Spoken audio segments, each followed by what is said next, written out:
Okay, so it's been a couple of days since the last video, whenever that was, around about, Tower Adversity, Cartethiya, that whole team. I'm going to tell you, I've been doing some good solid practice, and I've come to some conclusions. I love this team. Not this team, this should be Shoki, should be Chisa, but you'll see why she's here in a sec. The only issue I really have with this team is, in fact, Chiakona. Now, let's get into the builds first, because no doubt we're going to be like, oh, it's a build issue. I don't think it is. That's pretty nice. I do have the signature as well. I had to change the echo, okay? I changed it from Kelpie to this, purely because with Kelpie, it's transform into Kelpie, and it kind of mixes some things up. Also, glacial damage in this, I don't quite understand, but it's fine.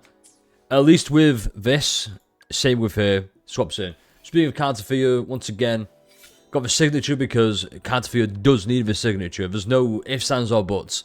It's a HP scaling weapon. She needs HP. This is the build we've got here. Once again, could be better, could be worse.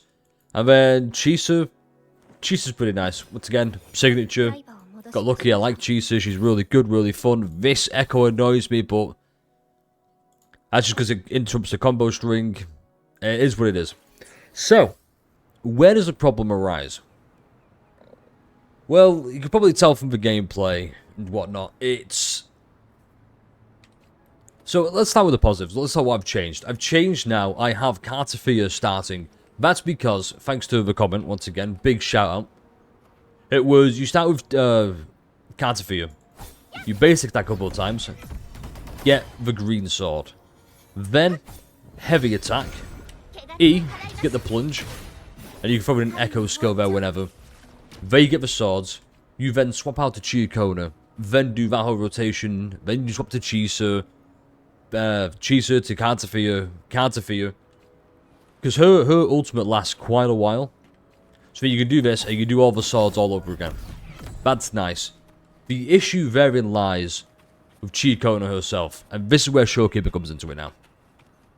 So we're going to build up the Forte bar. Okay? And it's quite simply, jump, you do a few basics. And you notice right there, there's a big delay, been holding it, pressing E, press Q, whatever. And then you'd ult.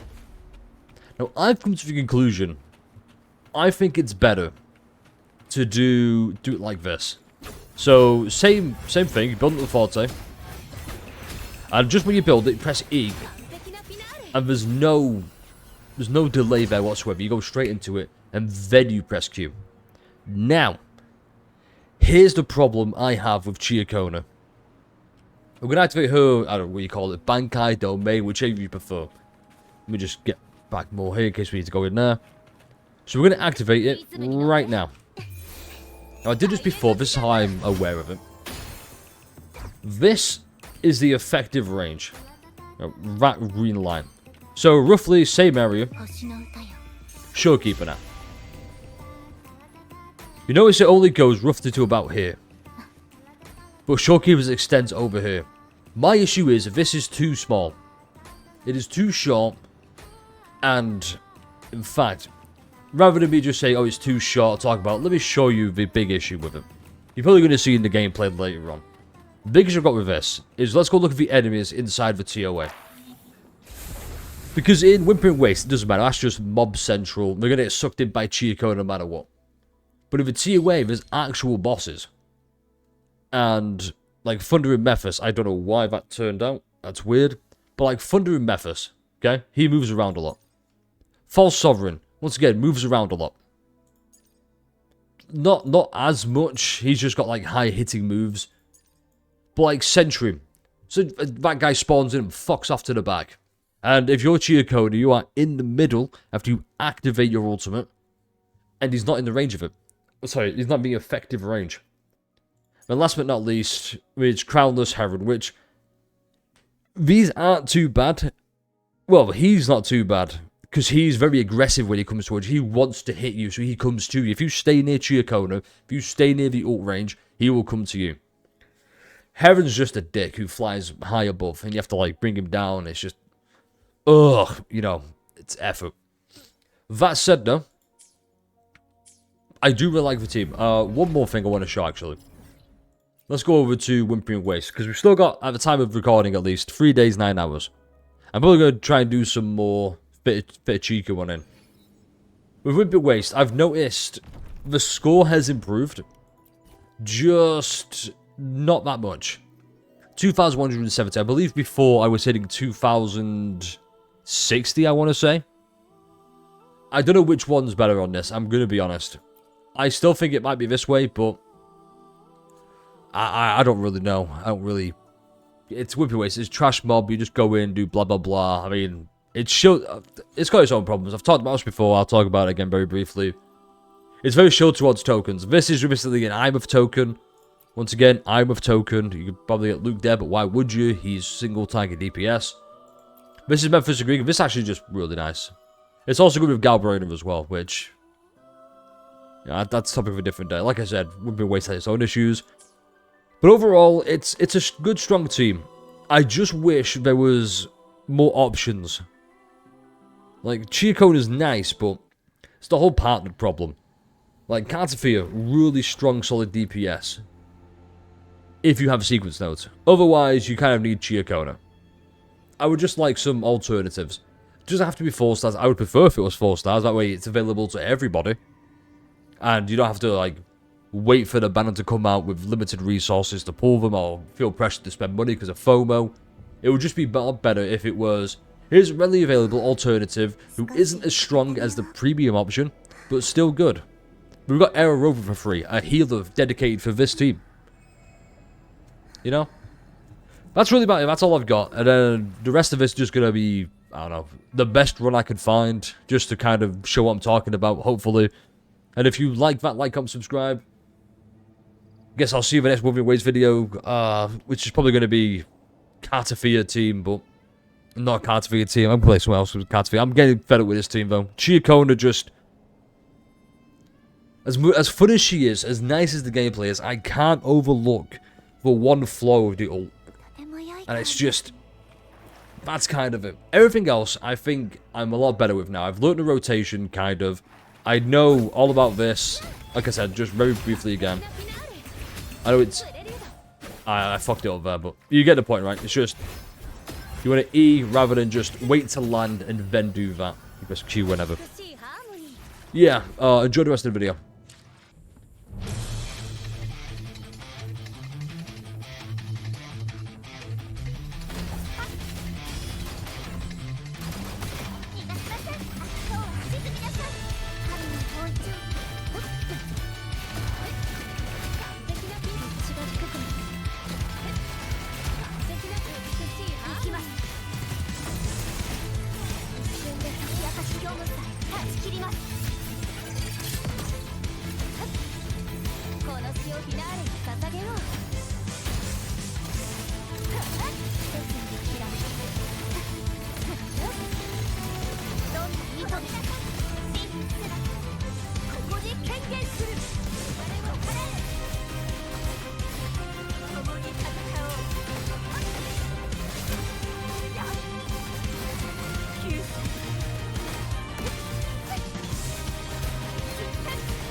キラークイーン第3の爆弾バイツァーダスト。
この身を包め。